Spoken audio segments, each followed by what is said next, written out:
bienvenidos a esta nueva lección, tipos de entidades de datos, datos de código.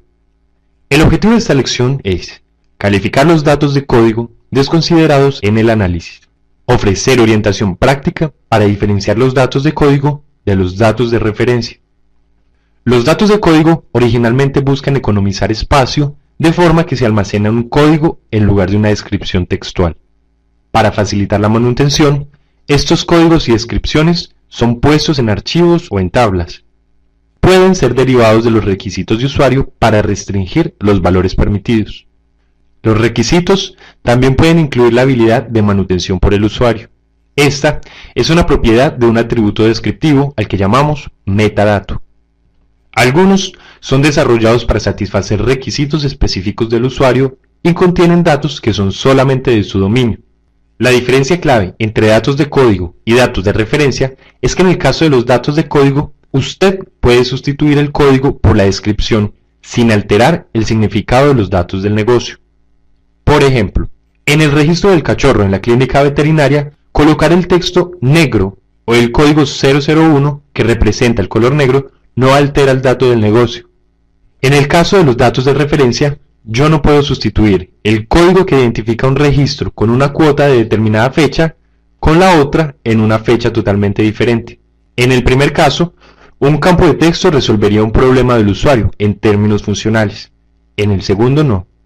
Dentro de las características de un dato de código, tenemos que este es obligatorio para el área funcional, pero almacenado opcionalmente como un archivo de datos. El color del cachorro es obligatorio en su registro. Sin embargo, tener una tabla de colores es opcional.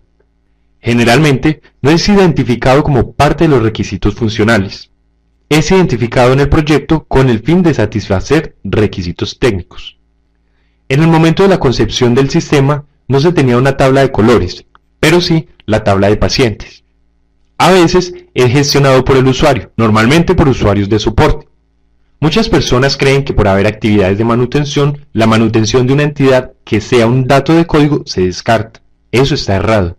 Almacena datos para estandarizar y facilitar transacciones de negocio. Es esencialmente estático. Solo es modificado en respuesta a los cambios en la manera en que opera el negocio.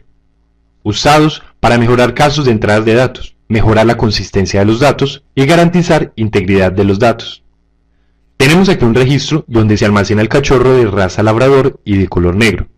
El color es de almacenamiento obligatorio en el dato del negocio.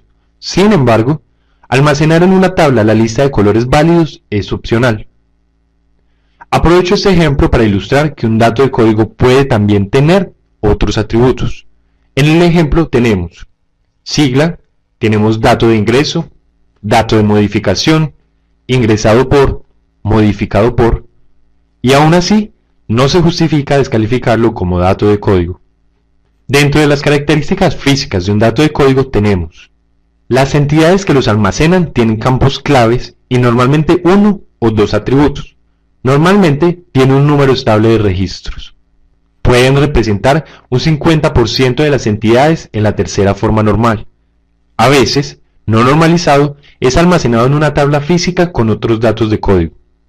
Puede ser implementado en diferentes formas: una aplicación separada, diccionario de datos, hardcode dentro del software, entre otros. Por ejemplo, en esta pantalla tenemos un caso de una tabla con datos de código no normalizados. Una única pantalla contiene datos de una variedad de tablas dentro de ella. En ese ejemplo, la tabla de número 23 contiene los colores, y el elemento 1 indica ser el color negro. El contenido del drop-down, donde el usuario escoge cuál tabla desea mantener, es alimentado a partir de la tabla del número 0. Cerrando esta lección, tenemos los diferentes tipos de datos de código. Datos de sustitución. Son las funciones de sustituir la descripción por el código. Es suficiente para considerar dato de código, pero no es necesario. Valores válidos dentro del intervalo de los valores válidos. Dominios, relación con valores válidos para diligenciamiento de atributos de uno o más objetos de negocio.